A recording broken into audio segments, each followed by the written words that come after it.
Hello everyone, welcome to Deepika's terrace garden. पिछले कुछ videos जो मैंने आप लोगों से शेयर किए उनमें ज़्यादातर हरी सब्जियों को उगाना मैंने आप लोगों के साथ शेयर किया था। गाइज, एक चीज़ मैंने आप लोगों से नहीं शेयर की, वो थी मेरी सॉइल, और जिसके साथ किया था मैंने एक्सपेरिमेंट।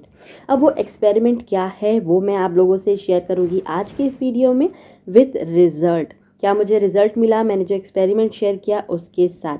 तो इस वीडियो को एंड तक देखिएगा और बने रहिएगा मेरे साथ। आप सभी लोगों का ज़्यादातर एक क्वेश्चन होता है कि हम जो भी सब्जियां उगाते हैं वो हेल्दी कैसे रहे और बिल्कुल खेतों जैसी उसकी क्वालिटी हो। हरा धनिया काफ़ी लश ग्रीन और हरा रहे, मेथी भी काफ़ी हेल्दी रहे, पालक के पत्ते अच्छे बड़े और ग्रीन हेल्दी हो। तो ये सब कैसे पॉसिबल है? इसका जवाब है यहाँ। देख रहे हैं ना आप लोग मेरी क्यारी?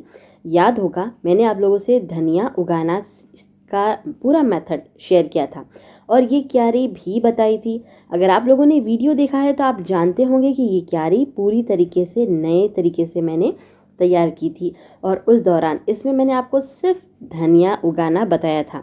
धनिया का वही पौधे जो बिल्कुल छोटे छोटे थे वो ग्रो हुए और ये पालक आपको एक ही पौधे में काफ़ी हेल्दी पत्ते दिख रहे होंगे। इसके साथ यहाँ पर मैंने उगाया है बीट रूट, चुकंदर, जिसके पत्ते भी बहुत ज़्यादा हेल्दी हैं। बीच में कुछ टमाटर के बीज भी गिराए थे मैंने, वो भी उग रहे हैं।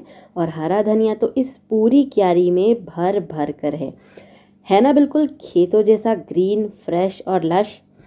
अब आप सोच रहे होंगे कि मैंने जो आपको सॉइल बताई थी उसके अलावा मैंने ऐसा क्या एक्सपेरिमेंट किया है जिससे इसकी हेल्थ इतनी ज़्यादा अच्छी है। मैं आपको बता दूं, मैंने इसमें से काफ़ी सारा धनिया हार्वेस्ट भी किया है। धनिया जैसे ही शुरुआत में ग्रोथ पर होता है हम उसके पत्ते छोटे छोटे कट करते रहते हैं और जैसे जैसे इसकी ग्रोथ ज़्यादा होती जाती है फिर हम इसके बीज आने से पहले इसे हार्वेस्ट कर लेते हैं। अब मुझे तो बीज नहीं लेना है तो मैं इस धनिया को थोड़ा थोड़ा करते जा रही हूँ और हार्वेस्ट इसका लेना मेरा शुरू है। इस क्यारी में मैंने 2 हिस्से किए थे, आधे में धनिया पहले उगाया था और आधे में बाद में। तो जो बाद वाला धनिया है वो अब धीरे धीरे ग्रोथ पर है। उसी के साथ मैंने चुकंदर और पालक भी 1-2 पौधों को डाला था। आपको पालक का मैं एक ही पौधा दिखा रही हूँ और आप उसके पत्ते देखिए, चुकंदर की हेल्थ देखिए। ये सब कुछ सिर्फ 4 इंच गहराई की मिट्टी वाली क्यारी में है। इस क्यारी में जो मिट्टी है उसकी गहराई है सिर्फ 4 इंच। इस क्यारी को बनाते वक्त ये देखिए पालक के पत्तों का साइज़ और उनकी हेल्थ। ज़्यादातर आप लोग ऐसे बड़े बड़े पत्तों वाले पालक बहुत कम देखते होंगे और आप लोगों का क्वेश्चन रहता होगा कि बीज से उगाया हुआ पालक ऐसा ग्रीन हेल्दी कैसे हो। बहुत सिंपल है इसके पीछे का साइंस। और ये एक्चुअली मैंने ट्राई किया कि इस चीज़ को करने के बाद मुझे क्या रिजल्ट मिलता है। आप लोगों से मैंने जो इस कंटेनर की सॉइल शेयर की थी उसमें मैंने आप लोगों को बताया था गोबर की खाद, सॉइल मिट्टी जो कि हम गार्डन में इस्तेमाल करते हैं, मेरी गार्डन की ही मिट्टी थी वो। उसके साथ सैंड मैंने इस्तेमाल की क्योंकि मुझे इसमें बीट लगाने थे तो रेती मिलाना बहुत ज़रूरी था ताकि जो सॉइल तैयार हो थोड़ी भुरभुरी बने। जितनी भुरभुरी होगी उतना अच्छी तरीके से बीट रूट जो है वो ग्रो होगा। इसमें मैंने धनिया उगाया और साथ ही गोबर की खाद। गोबर की खाद के साथ मैंने घर का कंपोस्ट भी मिलाया था और फंगीसाइड आधे हिस्से की मिट्टी में फंगीसाइड है और आधे में मिलाई है मैंने राख, क्योंकि फंगीसाइड खत्म हो गया था। ज़्यादातर मैं राख का यूज़ करती हूँ फंगीसाइड के लिए गाइस। इस पर मैं एक वीडियो बनाने वाली हूँ जो आप लोगों से जल्द शेयर करूँगी। इन सारी चीज़ों को मिलाने के साथ मैंने एक चीज़ और मिलाई थी। अब उसे तब सीक्रेट रखा था क्योंकि मैंने भी इसे फर्स्ट टाइम ट्राई किया था। स्पेशली आप लोगों को पता होगा कि हम अक्सर घर में चाय पीते हैं और चाय की बची हुई पत्ती को फेंक देते हैं। काफ़ी सारे लोग कहते हैं कि आप गुलाब पर इसके जो यूज़ की हुई चाय पत्ती होती है उसका यूज़ कर सकते हैं। मैंने इस बार गुलाब की जगह चाय पत्ती को स्टोर किया, उसे कड़क धूप में बहुत अच्छे से सुखाया और इसकी मिट्टी में उसका यूज़ किया। चाय पत्ती एक एसिडिक सॉइल बनाती है मिट्टी में मिलने के बाद, और अगर आपने नोटिस किया होगा तो हरे पत्तीदार सब्जियों को थोड़ी सी एसिडिक सॉइल अच्छी लगती है। आप लोगों के सामने है रिजल्ट जो मैं प्रूफ करना चाहती हूँ। मेरे एक्सपेरिमेंट के दौरान इस पूरी क्यारी में मैंने अच्छी मात्रा में सुखाई हुई चाय पत्ती को मिट्टी में मिक्स किया था और उसके बाद रेगुलर वाटरिंग, बीच में 1-2 बार फर्टिलाइज़र मैंने देना चालू रखा। ग्रोथ बहुत अच्छी मिली है इन पौधों को। इनमें मौजूद हर एक पौधा बहुत हेल्दी तरीके से डेवलप हुआ है। तो अगर आप ऐसे हरी पत्तेदार सब्जियां उगाना चाहते हैं, जनवरी अब एंड पर है, फरवरी और मार्च अभी 2 महीने और हैं। इस दौरान आप पालक, मेथी, धनिया एक बार फिर से उगा सकते हैं।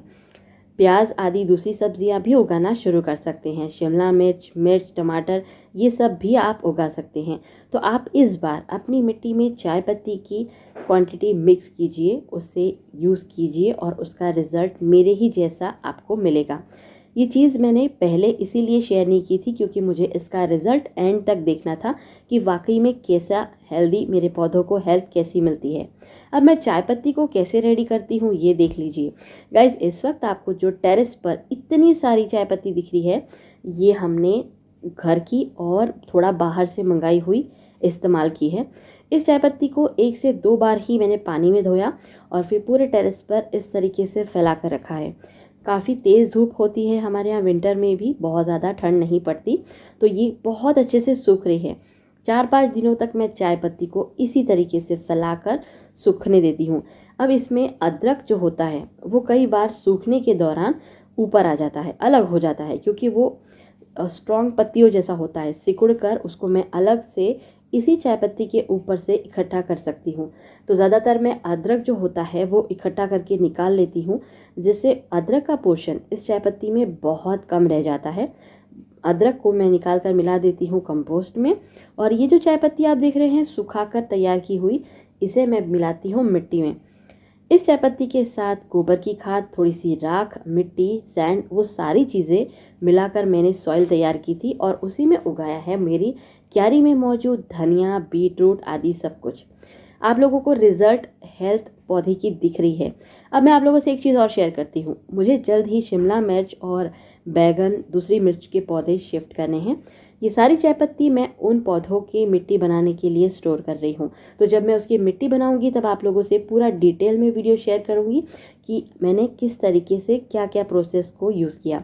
इसी मिट्टी को बनाकर मैंने टमाटर भी उगाए हैं, जो मैं नेक्स्ट वीडियो में आप लोगों के साथ शेयर करूँगी, क्योंकि टमाटर अभी फ्लावरिंग पर है।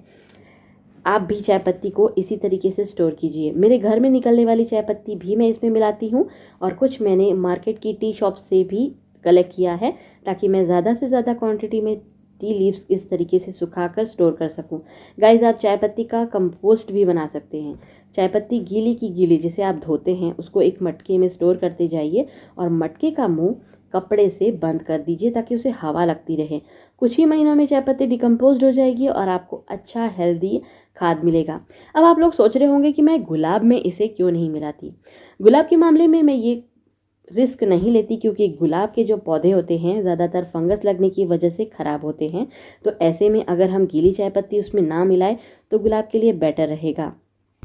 गुलाब के लिए सही तरीका तो ये होगा कि आप थोड़ी मात्रा में ताज़ा चाय पत्ती या फिर अच्छी तरीके से डिकम्पोज की हुई चाय पत्ती का इस्तेमाल करेंगे तो आपको रिजल्ट बहुत अच्छा मिलेगा। ये देखिए गाइस, मेरे गुलाब के पौधे पर खूब सारी फ्लावरिंग हो रही है और अभी ये आगे भी होगी। मैं आप लोगों से जल्द शेयर करूंगी वीडियो कि मैं किस तरीके से चाय पत्ती को मिक्स करके सॉइल बनाती हूँ। आज का ये वीडियो इन्फॉर्मेशन और एक्सपेरिमेंट का रिजल्ट दोनों पे डिपेंड था। कैसा लगा आपको वीडियो, कैसे लगे पौधे, और मेरी ये मेथड पसंद आई होगी तो चैनल को लाइक, शेयर, सब्सक्राइब कीजिए। वीडियो को लाइक करके कमेंट करके मुझे ज़रूर बताइएगा। दीजिए मुझे इजाज़त। Take care, happy gardening.